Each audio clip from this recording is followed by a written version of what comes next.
The question many people are asking today, what will billionaire Elon Musk do with Twitter when he takes it over? Here's one clue. Musk tweeted, quote, "Free speech is the bedrock of a functioning democracy, and Twitter is the digital town square where matters vital to the future of humanity are debated." Let's talk about it with New York Times opinion contributing writer Kara Swisher. She's the host of the Sway podcast, and her new piece is titled Musk's Twitter, Weed Memes, Editable Tweets, and the Return of Trump. Kara, great to see you. Good to see you. I've read the title a couple of times, and each time I've thought it said edible. I thought it said edible. I know, that's tweets. why I did it. That's why I did it. It could be edible tweets. Elon would be for edible tweets. Yeah, he's an innovator. I mean, that would be changing things up if you could just eat the tweet after you posted it. I often think he's eating edibles when he tweets, so whatever. Perfect. Free country. Okay, here's what I'm most interested in as a journalist and as an American, which is the proliferation of misinformation. So what's his plan? Has he stated what his plan is to deal with that? And what does he mean when he talks about free speech? I don't know, Allison. I have to say, I don't know. Who knows? It's whatever rules he puts into place. Obviously, he's a free speech maximalist, which means anything goes, I think, that he doesn't think people should be tossed off for bad speech. He does agree that you should stick to the rules of violence, et cetera, but it's not clear what he wants to do about it. He has a scheme that he mentioned one time about timeouts rather than permanent bans. I think he objected to when Trump was kicked off the platform impermanently, for sure, at the time, which a lot of people were not doing, actually. And so he has this idea that the more speech, the better. The more ability for people to disagree, the better. I think he's going to run into a lot more complexity once he takes over, because some things aren't quite as cut and dried as that when you get onto the platform and are running it at the same time. Well, no doubt. I mean, and here's just one example that we pulled up. This was what Donald Trump tweeted 2.5 weeks before January 6th.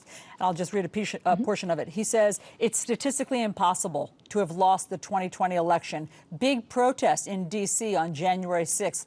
Be there, will be wild!" Exclamation point. I mean, tragically, obviously, his followers took that suggestion to heart. And so would that tweet be allowed to stand under free speech? It was allowed to stand. It was there for forever. It didn't come down, actually, until after he was banned. And so, yes, it would have been, and it was. And Twitter didn't do anything about that tweet. They may have put a warning signal on it. I don't even remember. They did, yeah. But you you can't anticipate what's going to happen. That's like you're in the middle of one of those movies where you jail people before they commit crimes. So I think that's not the issue. It's what he was doing on that day. It was why Twitter threw him off, and he had a history of violations of all their rules.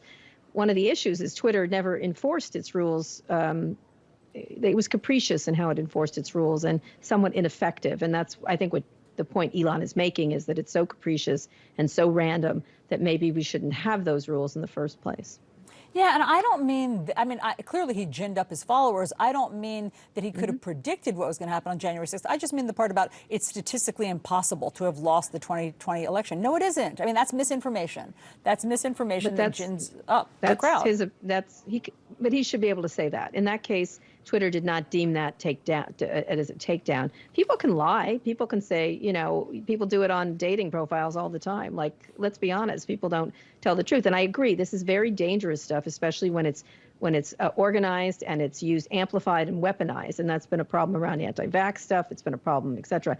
The problem with these platforms is they're designed to allow this to happen. And the problem is the architecture of these social media sites, the fact that enragement equals engagement.